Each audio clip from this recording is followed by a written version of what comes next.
Hello everyone, मेरा नाम doctor Imran नूरानी है और आज हम बात करेंगे बहुत ही इम्पोर्टेंट टॉपिक जिसका नाम है ऑटिज्म स्पेक्ट्रम डिसऑर्डर। आपने देखा होगा बहुत से बच्चे हमारे आसपास में होते हैं या हमारी फैमिलीज में होते हैं जिनको बोलने में दिक्कत आती है, जल्दी से समझ नहीं पाते बातें और एक जगह टिक के नहीं बैठ पाते। यूजुअली बचपन में बोला जाता है कि बच्चा है, चंचल है, कर लेगा।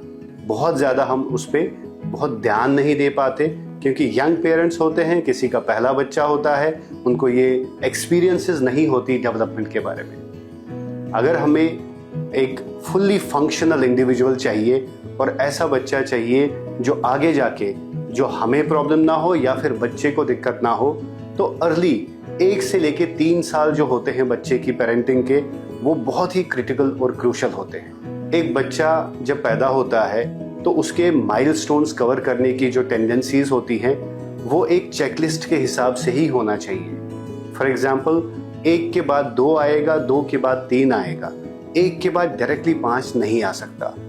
बच्चा जो 2 से 4 महीने का होता है वो बच्चा हमें देखना चाहिए, हमारी तरफ देख के सोशल स्माइल करना चाहिए। अगर बच्चा 4 महीने पे हमें देख के वापस स्माइल नहीं करता तो हमें समझ जाना चाहिए कि कहीं ना कहीं कोई दिक्कत हो सकती है। अब हमने ये भी देखा है हर कोई बच्चा अलग अलग है या हर इंडिविजुअल की अचीविंग कैपेसिटी अलग हो सकती है, लेकिन एक अचीविंग कैपेसिटी डेवलपमेंट में बहुत ज़्यादा वेरी नहीं करता। फॉर एग्जाम्पल एक बच्चा 4 महीने पे सोशल स्माइल कर सकता है, दूसरा बच्चा 5 महीने पे कर सकता है। हमने ये भी देखना है कि जब बच्चा 5 महीने बाद स्माइल करता है, ट्रैक करता है चीज़ों को, उसके बाद वाली जो माइलस्टोन है जो बैठने की है, बच्चा 6 से 8 महीने में बैठना चाहिए। जो मैं आपको चीज़ें समझा रहा हूँ ये एज अप्रोप्रिएट माइलस्टोन्स हैं और maximum majority of the children should achieve these things in time. 1 साल पहला वाला जो साल होता है इसको हम बोलते हैं ईयर ऑफ मोटर डेवलपमेंट, मतलब बैठना, गर्दन संभालना, बैठना और चलने की कोशिश करना।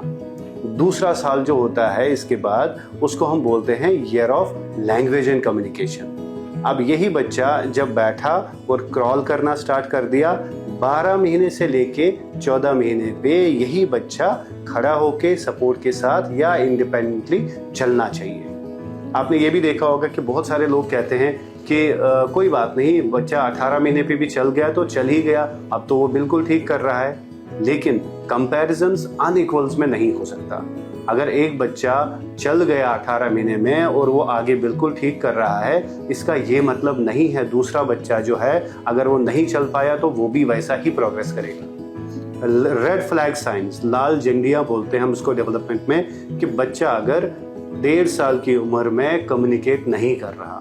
अब 3 तरीके होते हैं हमें एसेस करने के छोटे बच्चे को कि बच्चा जो है 12 से लेके 14 महीने वाला है वो क्या करेगा। वो बहुत सारी कम्युनिकेशन थोड़ी बोलेगा, बट ये इतना तो ज़रूर बोलेगा कि मम्मा को मम्मा बुलाएगा, पापा को पापा बुलाएगा, उनकी तरफ जाके उनके साथ इंटरेक्ट और सोशलाइज करने की कोशिश करेगा, इमिटेशंस करेगा, नकल। फॉर एग्जाम्पल आपने बोला क्लैप करो, वो वापस क्लैप करेगा, आपने बोला टैप करो, वो टैप करेगा। वो बच्चा जो 1 साल में चल गया, 1.25 साल में 12 से लेकर 14 महीना, वही बच्चा साथ में डेवलपमेंट बोलना भी स्टार्ट मीनिंगफुली करना चाहिए। अब जो चाइल्ड डेवलपमेंट है वो खाली चलना और बोलना नहीं है। उसके बाद जब बच्चा बोलना स्टार्ट करेगा वो सोशलाइज भी करना चाहिए। अगर उसके सामने कोई बच्चा आता है तो वो अपने में नहीं रहना चाहिए, अपनी एक टॉय उठा ली और उसके साथ खेल रहा है। इसको हम क्या कहते हैं कि ये होता है अलूफ और सोशल आइसोलेशन बोलते हैं, कि बच्चे के सामने दूसरा बच्चा भी है, उसके पास टॉयज भी हैं, फिर भी मेरा बच्चा अपनी ही टॉय में खेल रहा है, वो उसको आई कांटेक्ट नहीं दे रहा, वो उसको सोशल स्माइल नहीं कर रहा। This is a red flag sign again. पहला हमारा हुआ मोटर वाला, दूसरा हुआ लैंग्वेज वाला, अब तीसरा हुआ सोशलाइजेशन एंड सोशल स्किल वाला। 3 साल बहुत ही क्रिटिकल, जो मैंने आपको बोला, मोटर, लैंग्वेज एंड सोशलाइजेशन। अगर कहीं पे भी बच्चे में डेवलपमेंटल डिले या डेविएशन या बच्चा नहीं कर पा रहा आपकी कोशिश के बाद भी, तो ये रेड फ्लैग साइन होते हैं एक डेवलपमेंटल डिसऑर्डर के, जिसको हम बोलते हैं ऑटिज्म स्पेक्ट्रम डिसऑर्डर। ऑटिज्म में 3 टाइप्स ऑफ सिम्टम्स होते हैं, 3 सिम्टम्स होते हैं, बेसिकली 3 एरियाज में हम कैटेगराइज करते हैं। पहला ये होता है कि बच्चे को सुन के बाद समझने में दिक्कत आती है, जिसकी वजह से उसकी कम्युनिकेशन में इम्पेयरमेंट होता है। दूसरा होता है बच्चा जो है सोशलाइज नहीं कर पाता प्रॉपरली उम्र के हिसाब से, जो हमने अभी डिस्कस किया। और तीसरा होता है बच्चा अपने साथ ही रिपीटेटिव रेस्ट्रिक्टेड बिहेवियर्स करता है। फॉर एग्जाम्पल, उसने एक टॉय को उठाया, वो टॉय को एज अ होल नहीं खेलेगा, वो टॉय के एक पर्टिकुलर पार्ट के साथ कंटिन्यूसली खेलता रहेगा, उसी को घुमाता रहेगा। हम उसका नाम भी बुला रहे हैं लेकिन बच्चा फिर भी नहीं देख पा रहा। वो बिल्कुल इतना उसमें घुस जाता है कि उसको ध्यान ही नहीं रहता कि रजिस्ट्रेशन ऑफ बाईस्टैंडर, मेरे अगल बगल में क्या हो रहा है। साथ साथ में कुछ हमारी मोटर एक्टिविटीज़ रिपीटेटिव हो सकती हैं। फॉर एग्जांपल, आपने देखा होगा कोई बच्चा हैंड फ्लैपिंग कर रहा है, कोई बच्चा ऐसे ऐसे हाथों को घुमाता है, कोई तिरछी आंखों से देख रहा है, कोई रॉकिंग कर रहा है। ये भी सिम्टम्स ऑटिज्म स्पेक्ट्रम डिसऑर्डर के हो सकते हैं।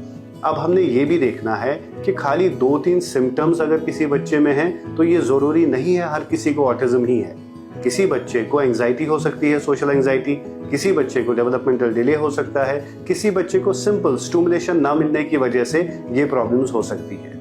इसीलिए हमें ध्यान रखना है कि अगर इनमें से कम्युनिकेशन, मोटर चलना फिरना, सोशलाइज करना या अलूफ रहना कोई भी सिम्टम दिखता है तो एक डेवलपमेंट टीम साइकोलॉजिस्ट से मिलके उसकी डेवलपमेंटल स्क्रीनिंग्स कराना बहुत ही इंपॉर्टेंट है। क्यों? क्योंकि अगर हमने, आप सोचिए, अगर हमने 1 साल पे बच्चे को पिक कर लिया, उसको ठीक करना बहुत आसान है, उसके मुकाबले में जब यही बच्चा 4 साल का हो जाएगा। अर्ली इंटरवेंशन एंड स्टिमुलेशन का जो गोल्डन पीरियड है वो 0 से लेकर 3 साल की उम्र है, और इस उम्र में हमने इंटरवेंशन किया तो बच्चे निखर के आ सकते हैं। साथ में इन बच्चों का कोई मेडिकल इंटरवेंशन यूजुअली नहीं है, कोई दवाइयाँ नहीं देते हैं हम ऑटिज्म के लिए, इसमें थेरेपेटिक इंटरवेंशंस होता है। तो पेरेंट्स को डरने की ज़रूरत नहीं है कि पता नहीं क्या दवाई खिलाएंगे, क्या इलाज होगा। थेरेपी से फ़ायदा ही होने वाला है, थेरेपी से कोई नुकसान नहीं होगा बच्चे का। Behaviour modification, special education, language therapy and occupational therapy, ये एक टीम काम करता है। एक इंसान अलग से बैठ के ऑटिज्म स्पेक्ट्रम डिसऑर्डर वाले बच्चे को ठीक नहीं कर सकता। सबसे लास्ट वाली चीज़ ये है कि मोबाइल एंड टीवी से बच्चों को बिल्कुल दूर रखिए। 0 से लेकर 3 साल की उम्र तक बिल्कुल नहीं देना है, क्योंकि उससे जो ब्रेन में डिफरेंसेस आ रही हैं वो एक बहुत बड़ा रीज़न हो सकता है कि जो बच्चे ऑलरेडी प्रेडिस्पोज थे ऑटिज्म कंडीशन के लिए, उनमें वो बढ़ के आ जाता है।